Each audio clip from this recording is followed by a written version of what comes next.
గుండెపోటు అంటే మన పాలిట పిడుగుపాటే. మన ప్రాణాల్ని గాలిలో దీపంలా మార్చేస్తుంది.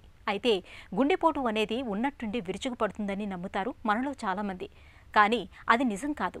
గుండెపోటు రావటానికి ముందే చాలా కాలం నుంచి దాని తాలూకు సంకేతాలు మన శరీరంలో కనిపిస్తూ ఉంటాయి. గుండెపోటు లక్షణాలపై మనకు సరైన అవగాహన లేకపోవటం, గుండె నొప్పిని గ్యాసు నొప్పిగా పొరబడటం వల్ల చాలామంది గుండెపోటును సకాలంలో గుర్తించలేకపోతూ ఉంటారు. ఈ నేపథ్యంలో గుండె జబ్బులకు దారితీసే కారణాలు, గుండెపోటు తాలూకు అనుమానిత సంకేతాల గురించి ఇప్పుడు తెలుసుకుందాం. కొద్ది మందిలో మనకు గుండె జబ్బు లక్షణాలు ప్రారంభ దశలో ఉండకపోవచ్చు, కానీ మెజారిటీ లోపల మనకు నడిచినప్పుడు ఛాతీ నొప్పి కానీ, ఆయాసం కానీ, తల తిప్పడం కానీ, గుండె దడ కానీ లక్షణాలు చాలామందిలో అవుపడతాయి, కానీ వారు ఇగ్నోర్ చేయొచ్చు. అదేవిధంగా కొద్దిమందికి హార్ట్ అటాక్ అనేది ఫస్ట్ చెస్ట్ పెయిన్ సిమ్టమ్ తోటి కూడా రావచ్చు. ముఖ్యంగా ఏంటంటే సెడెంటరీ ఉండి, మామూలుగా రెస్ట్లో ఉండి, ఎక్కువ వ్యాయామం చేయక, ఎక్కువ వాకింగ్ లేనప్పుడు ఈ లక్షణాలు అనేటివి బయటపడాయి.